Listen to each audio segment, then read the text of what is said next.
નમસ્કાર. ક્યારે વિચાર્યું છે કે એક સફળ શિક્ષક બનવા પાછળનું અસલી રહસ્ય શું હોઈ શકે? વેલ, એનો એક મોટો જવાબ અભિયોગ્યતા નામના એક બહુ જ પાવરફુલ કોન્સેપ્ટમાં છુપાયેલો છે. તો ચાલો આજે સાથે મળીને આ રહસ્ય પરથી પડદો ઉઠાવીએ. આપણે ઘણીવાર નથી કહેતા કે અરે આ તો ગાવામાં એકદમ નેચરલ છે, કે પેલો રમવામાં કે ભણાવવામાં નેચરલ છે. પણ જ્યારે આપણે આવું કહીએ છીએ ત્યારે એનો ખરેખર મતલબ શું થાય છે? બસ આ જ સામાન્ય વાત આપણને અભિયોગ્યતા નામના એક એકેડેમિક કોન્સેપ્ટ સુધી લઈ જાય છે. ઓકે, તો આ રહી આપણી આજની સફરની રૂપરેખા. આપણે સૌથી પહેલાં એ સમજીશું કે અભિયોગ્યતા છે શું, પછી એના પ્રકારો જોઈશું, એને મપાય કેવી રીતે એ જાણીશું, અને છેલ્લે એક શિક્ષક તરીકે આ બધું જાણવું કેમ જરૂરી છે એના પર વાત કરીશું. તો ચાલો શરૂ કરીએ. કોઈ પણ મજબૂત ઇમારત માટે એનો પાયો એકદમ પાક્કો હોવો જોઈએ, બરાબર ને?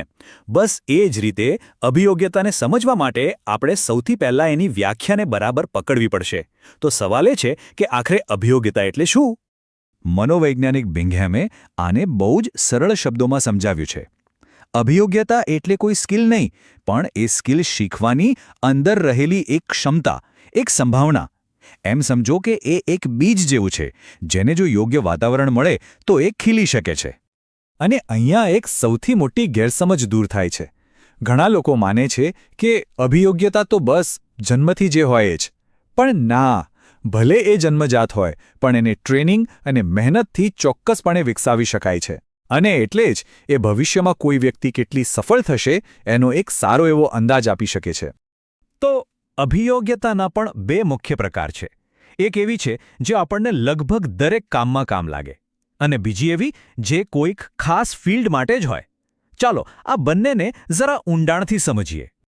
આને આમ સમજો, સામાન્ય અભિયોગ્યતા એ આપણા મગજનું એક એવું ટૂલબોક્સ છે જેમાં તર્ક અને નિર્ણય શક્તિ જેવા ઓજારો છે, જેની જરૂર તો આપણને લગભગ દરેક કામમાં પડે.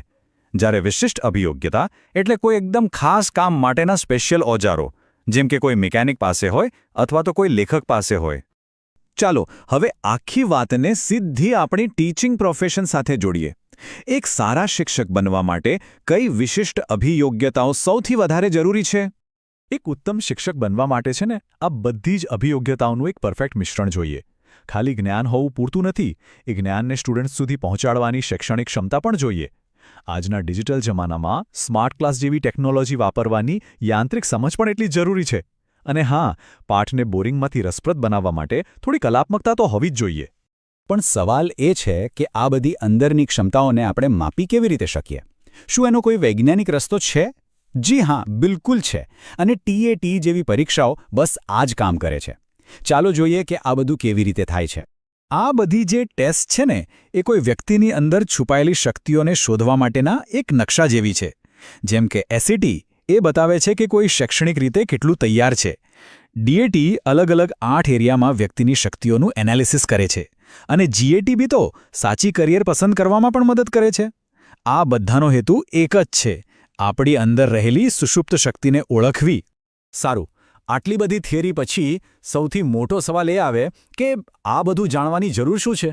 એક શિક્ષક માટે અભિયોગ્યતાનો આ કોન્સેપ્ટ ખરેખર કેટલો કામનો છે?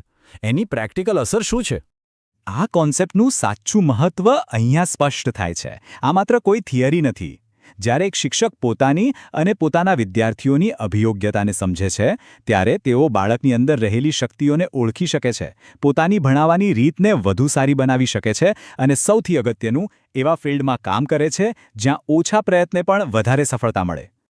અને અંતે ટ્રેક્સલરની આ વ્યાખ્યા આખી વાતનો સાર કહી દે છે કે અભિયોગ્યતા એ પોતે કોઈ સ્કિલ નથી, પણ યોગ્ય ટ્રેનિંગ મળે તો એ સ્કિલ મેળવવાની ક્ષમતા છે. બસ આ જ આખી વાતનો નિચોડ છે. તો આ બધી ચર્ચા પછી એક સવાલ મનમાં મૂકીને જઈએ. જેમ કોઈ સારો શિક્ષક ક્લાસના અંતે વિદ્યાર્થીઓને વિચારવા માટે મજબૂર કરી દે, એ જ રીતે આપણે સૌએ વિચારવું રહ્યું કે આ સમજણ પછી આપણા દરેકમાં એવી કઈ ખાસ, કઈ યુનિક શક્તિઓ અને અભિયોગ્યતાઓ છુપાયેલી હોઈ શકે છે. પોતાને ઓળખવા માટે આ એક બહુ જ સરસ શરૂઆત હોઈ શકે છે.